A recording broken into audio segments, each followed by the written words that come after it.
Hey there, welcome back to Easy English Podcast. I'm so happy you're here with me today.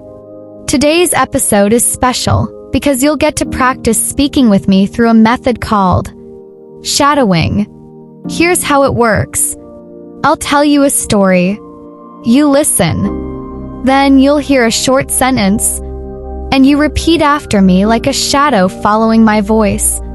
Don't worry about being perfect. We'll laugh, learn, and speak together, and I promise your English will get better. So, are you ready? Let's jump into today's story and speak some real English together. Grandma Nila was a quiet, graceful woman. She lived in a tiny cottage at the edge of the village, where the trees whispered in the wind and birds sang like tiny bells. Her house was simple. Just 2 rooms, wooden walls, and an old clay teapot that made the best ginger tea. She didn't have much, but everything she had, she took care of with love. Each morning, the sun peeked through her lace curtains.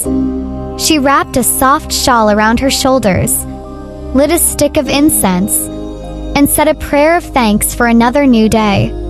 Then, with her straw hat and a woven basket, she stepped into her garden.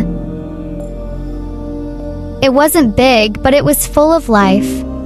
Marigolds, basil, sunflowers, mint, wild roses, the smell of earth, the sound of bees, and the soft breeze made it feel like heaven. Children passing by would stop and wave.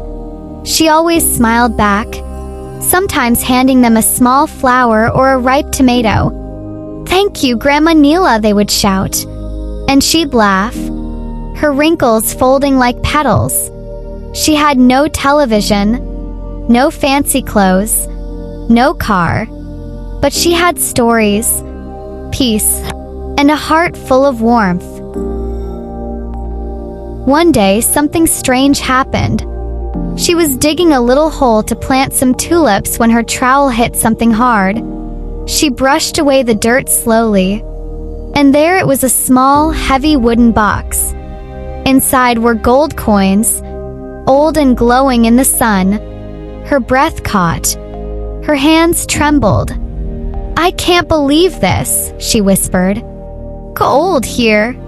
First, she was overjoyed. She hid the box under her bed, locking her door tightly at night. She started dreaming about buying new things. A bigger house, silk scarves, a shiny phone maybe. But something changed. She stopped going outside. She no longer smiled at the children.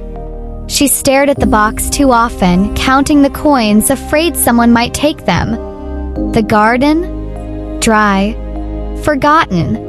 The flowers wilted. The basil turned yellow. Even the birds stopped coming. Weeks passed. One morning, she stepped outside, feeling lonely. Her garden was almost dead. Her heart ached. She sat down, her hands in the dry soil, and tears slipped down her cheeks. "I had everything," she whispered, "and I didn't even know." That afternoon, she made a decision. She picked up the box of gold and walked through the village. She gave it away, quietly, simply, to the orphanage, to a young widow, to a sick boy's family, to the library. No one knew where the gold came from. That evening, she returned home. She made her ginger tea, sat in the garden, and took a deep breath. The air smelled sweeter. The soil felt softer. She planted again. Took weeks, but slowly green returned. Color returned. Birds returned. Joy returned.